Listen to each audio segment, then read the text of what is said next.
कक्षा 11वीं विषय रसायन शास्त्र अध्याय 5 ऊष्मागतिकी। इसमें आज हम एक अंकों के प्रश्नों की बात करेंगे। बाकी आपको वीडियो देखना हो पूरे सब्जेक्ट की और पूरे चैप्टर की तो इसके डिस्क्रिप्शन बॉक्स में प्लेलिस्ट की लिंक है, उससे टच करके आप बाकी सब्जेक्ट के वीडियो भी देख सकते हैं। तो चलिए इसके पहले प्रश्न को समझते हैं। तो इसमें है सही विकल्प का चयन करिए। अब इसमें पहला क्वेश्चन है ऊष्मागतिकी अवस्था फलन एक राशि है। तो यह वह राशि है जिसका मान पथ पर निर्भर नहीं करता बल्कि प्रारंभिक अवस्था और अंतिम अवस्था पर निर्भर करता है। तो इसका ऑप्शन यही है, जिसका मान पथ पर निर्भर नहीं करता। अब अगला क्वेश्चन देखते हैं। एक प्रक्रम के रुद्धोष् परिस्थितियों में होने वाले हैं। तो रुद्धोष् परिस्थिति में जो ऊष्मा का परिवर्तन है वो नहीं होता है, इसलिए Q का मान डेल्टा Q या Q का मान क्या रहेगा, 0 रहेगा। ऊष्मा में परिवर्तन नहीं होगा। दूसरा है सभी तत्वों की एंथैल्पी उनकी संदर्भ अवस्था में होती है। तो उनकी मानक अवस्था में या संदर्भ अवस्था में जो एंथैल्पी होती है सभी तत्वों की, वो क्या मानी जाती है, 0 मानी जाती है। अब अगला देख लेते हैं। मीथेन दहन के लिए ये मानक आंतरिक ऊर्जा का मान x किलो जूल पर मोल है। इसके मानक एंथैल्पी का मान क्या होगा। ये जो ऊपर 0 लिखा रहता है वो मानक के लिए होता है। तो ये मानक आंतरिक ऊर्जा हो गई और ये मानक एंथैल्पी हो गई। तो यहाँ पर जो मीथेन के दहन में आंतरिक ऊर्जा का मान होगा वो कम होगा। कैसे कम होगा, चलिए यहाँ पर समझते हैं। ये मीथेन के दहन का सूत्र है। ये CH4 किस अवस्था में है, गैसीय अवस्था में है। इसके बाद यहाँ पर O2 है, ये भी किस में अवस्था में, गैसीय। और यहाँ भी जब ये रिएक्शन कर रहे हैं तो यहाँ पर CO2 बन रहा है और H2O बन रहा है, दो चीज़ें बन रही हैं। लेकिन ये जो है द्रव अवस्था में है H2O। तो चलिए हम एंथैल्पी निकालते हैं। तो यहाँ पर देखते हैं कितने अणु बने जो गैसीय अवस्था में थे। तो यहाँ पर ये कार्बन डाइऑक्साइड है केवल जो गैसीय अवस्था में था, इसका कितना अणु है, 1 अणु। तो यहाँ पर हम यहाँ लिख दिए क्या, 1। यहाँ जल के अणु को नहीं लिखेंगे क्योंकि ये द्रव अवस्था में लिक्विड फॉर्म में, हमको गैस से हमको अणुओं की संख्या निकालना है। तो यहाँ पर ये क्रियाफल हो गया। तो क्रियाफल में अणुओं की संख्या कितनी हो गई, 1। इसी तरह से यहाँ से देखते हैं ये क्रिया कारक है। तो मीथेन का अणु कितना है, 1। और यहाँ ऑक्सीजन का अणु कितना है, 2। तो यहाँ क्रिया कारक में अणुओं की संख्या कितनी हो गई, 3। तो जो मोलों की संख्या होगी, गैस की मोलों की संख्या, यहाँ Ng का मतलब गैस में मोलों की संख्या, तो कितनी हो गई, -2। अब जो डेल्टा H का मान होता है delta U plus delta Ng RT होता है।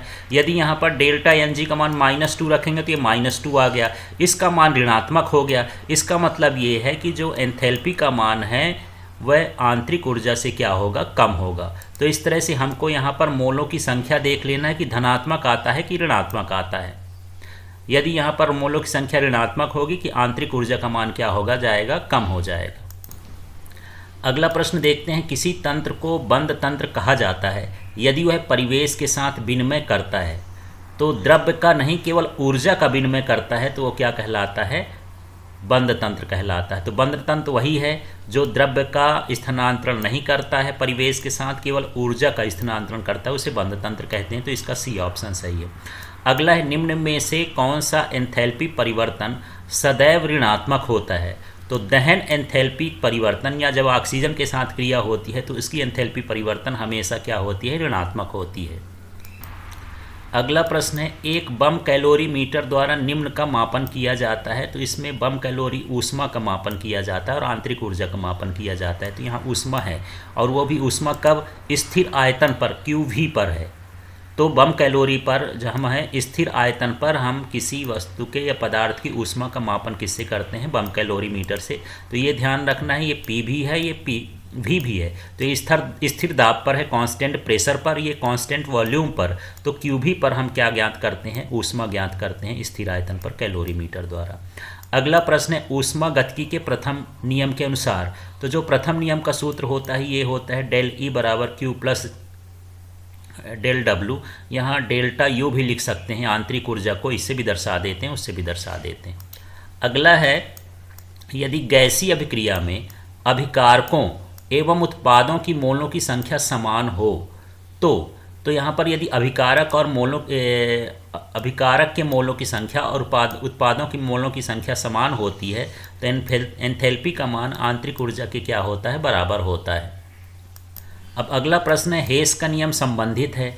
तो हेस का नियम अभिक्रिया ऊष्मा में परिवर्तन से संबंधित है। अभी हम जब 2 अंक 3 अंक के प्रश्न पढ़ेंगे तो उसमें हेस का नियम समझेंगे ये क्या है। फिलहाल ये जान लें कि अभिक्रिया ऊष्मा परिवर्तन से संबंधित है। अगला प्रश्न है, ये अभिक्रिया दिया है, कार्बन डाइऑक्साइड है गैसीय अवस्था में, हाइड्रोजन है गैसीय अवस्था में, कार्बन मोनोऑक्साइड गैसीय अवस्था में, और ये जल भी किस अवस्था में, गैसीय अवस्था में बन रहा है, और इसके एंथैल्पी का मान जो है 80 किलो जूल है। तो इसमें उत्पन्न ऊष्मा को क्या कहते हैं? तो ये एक अभिक्रिया है, क्योंकि सभी ये यदि अभिकारक भी जो हैं गैसीय अवस्था में हो और उत्पाद भी गैसीय अवस्था में हो, तो 1 मोल उत्पाद बनाने के लिए जितनी ऊर्जा लगती है उसे हम क्या कहते हैं, अभिक्रिया की ऊष्मा। तो यहाँ पर ये सारी एक ही अवस्थाएं, इसलिए हम इसको क्या बोलेंगे, अभिक्रिया ऊष्मा कहेंगे इसको। अगला प्रश्न है, उदासीनीकरण ऊष्मा का मान किस अभिक्रिया के लिए सबसे कम होगा? तो उदासीनीकरण क्रिया तब होती है जब अम्ल और क्षार मिल करके उदासीन लवण बना लेते हैं। तो यहाँ पर कम तभी होगा जब दुर्बल क्षार हो और दुर्बल अम्ल हो। तो यहाँ पर ये दुर्बल अम्ल हो गया, दुर्बल क्षार हो गया, तो इससे मिलने से जो उदासीनीकरण की क्रिया होगी उसके लिए जो ऊष्मा का मान होगा, उदासीनीकरण ऊष्मा का मान वो कम होगा। चलिए आगे का प्रश्न देखते हैं। अभिक्रिया ये C6H6 बेंजीन है लिक्विड फॉर्म में, ये ऑक्सीजन से क्रिया करता है, ये गैसी फॉर्म में है, और ये 3H2 ये लिक्विड फॉर्म में बना, और CO2 ये गैसी फॉर्म में बना, और इसकी एंथैल्पी का मान 3264 किलो जूल है। तो यहाँ पर एक तरह की ये दहन एंथैल्पी है, और दहन एंथैल्पी हमेशा ऋणात्मक होती है, ऑक्सीजन से क्रिया हो रही है। तो ये पर मोल ऊर्जा है, माने 1 मोल दहन एंथैल्पी की ये ऊर्जा है, 1 मोल बेंजीन की ऊर्जा है।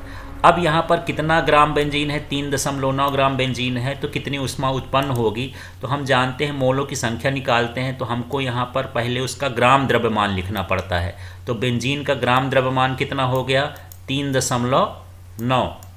इसके बाद हम देखते हैं कि बेंजीन का जो अणुभार है वो कितना है।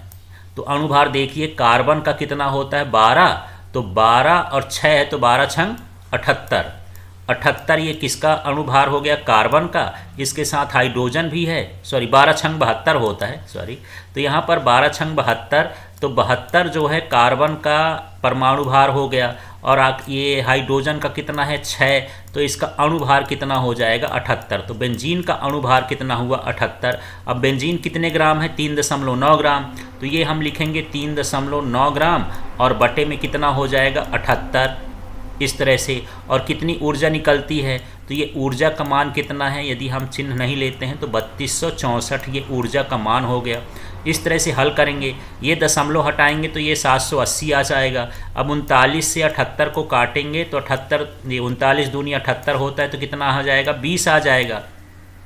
अब यदि आप इसको 2 का भाग करोगे इसमें, तो 2 1 कम 2, 2 छक्का 12, 2 तिहाई 6, 2 दूनी 4, इस तरह से आया। अब इसके बाद यहाँ 2 से भाग कर देंगे तो यहाँ बटे में अभी 10 भी बचेगा, इसके बटे में क्या बचा है, 10, तो इसका यदि भाग करेंगे तो 163.23, इस तरह से इसका मान आ जाएगा। तो ये तरीका होता है हमें ऊष्मा को निकालने का। तो इस तरह से हम सबसे पहले इसका ग्राम भार देखेंगे, फिर इसका अणुभार देखेंगे, दोनों को भाग करने पर जितनी ऊर्जा होगी उससे गुणा कर देंगे तो कुल ऊष्मा हमको निकल आएगी, इतने ग्राम जलाने पर कितनी ऊर्जा प्राप्त होगी।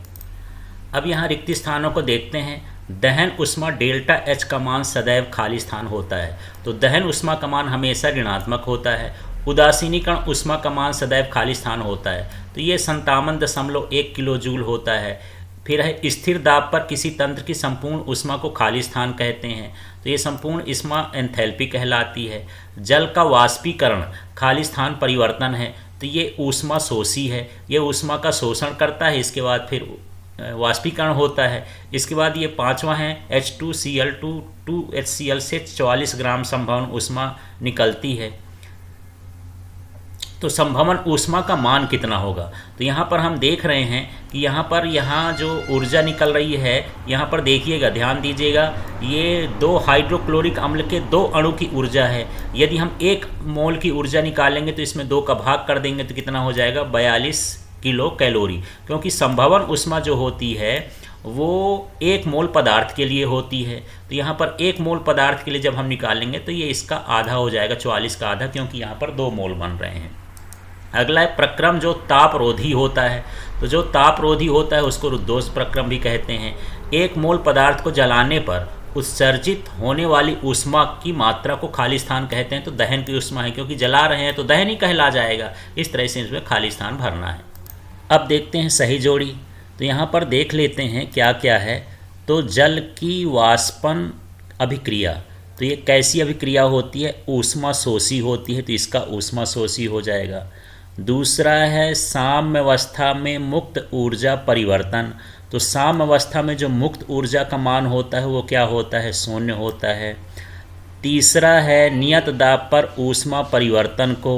तो ये ऊष्मा परिवर्तन क्या कहलाता है? एंथैल्पी कहलाता है। फिर है एक वायुमंडलीय दाब व 25 डिग्री सेल्सियस ताप पर संभवन ऊष्मा के मान के बराबर होता है। तो ये जो संभवन ऊष्मा का मान होता है ये भी क्या होता है? शून्य होता है इस ताप पर। फिर वह प्रक्रम जिसमें दाब स्थिर रहता है। तो दाब स्थिर का हम ये समदाबी या अंग्रेजी में इसी को क्या बोलते हैं? आइसोबोरिक या आइसोबारिक प्रोसेस कहलाती है। इस तरह से हमको जोड़ी मिलाना है। अब अगला प्रश्न है एक शब्द या एक वाक्य में उत्तर लिखिए। तो यहाँ पर समझ लेते हैं। अवस्था फलन के 2 उदाहरण दीजिए। तो ये इसके उदाहरण हो गए एंथैल्पी और एंट्रैपी, ये अवस्था फलन कहला गए। फिर दूसरा है NaCl H2O व NH3 में किसकी एंट्रोपी का मान अधिक होगा? तो यहाँ पर NH3 का मान जो है ये गैसीय अवस्था में, ये NH3 के एंट्रोपी का मान अधिक होगा, क्योंकि ये जो है NaCl ये सॉलिड होता है और ये क्या होता है? लिक्विड होता है और गैस होता है। तो इसके अणु जो है अब ज़्यादा अव्यवस्थित होंगे गैसीय अवस्था में, इसलिए यहाँ पर क्या हो जाएगा? NH3 हो जाएगा।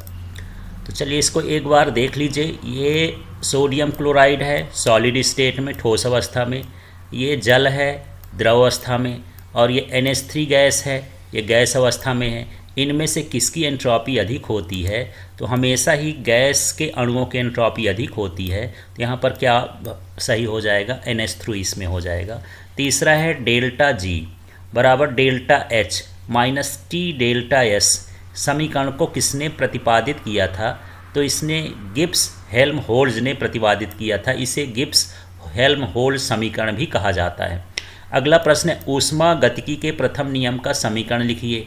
तो ये समीकरण है डेल्टा E बराबर Q प्लस डेल्टा W। यहाँ पर डेल्टा भी लगा सकते हैं, W भी लिख सकते हैं, डेल्टा E भी लिख सकते हैं, डेल्टा U भी लिख सकते हैं। इसके बाद 5वां है जब बर्फ़ गलकर पानी में परिवर्तित होता है तब एंट्रोपी का मान। तो एंट्रोपी का मान क्या हो जाएगा? बढ़ जाएगा, क्योंकि जब बर्फ़ है वो ठोस अवस्था में है। ठोस से किस में बदलेगी? द्रव अवस्था में। तो द्रव अवस्था में अणु और अव्यवस्थित हो जाते हैं। ठोस की एंट्रोपी कम होती है, द्रव की थोड़ा ज़्यादा होती है, गैस की और ज़्यादा होती है। तो वो बर्फ़ गलेगा तो द्रव बनेगा, इसलिए एंट्रोपी का मान क्या हो जाएगा? बढ़ जाएगा। तो इस तरह से 1 अंक के प्रश्न यहाँ पर समाप्त होते हैं। अगले वीडियो में हम 2 अंकों के प्रश्नों के बारे में समझेंगे। Thank you.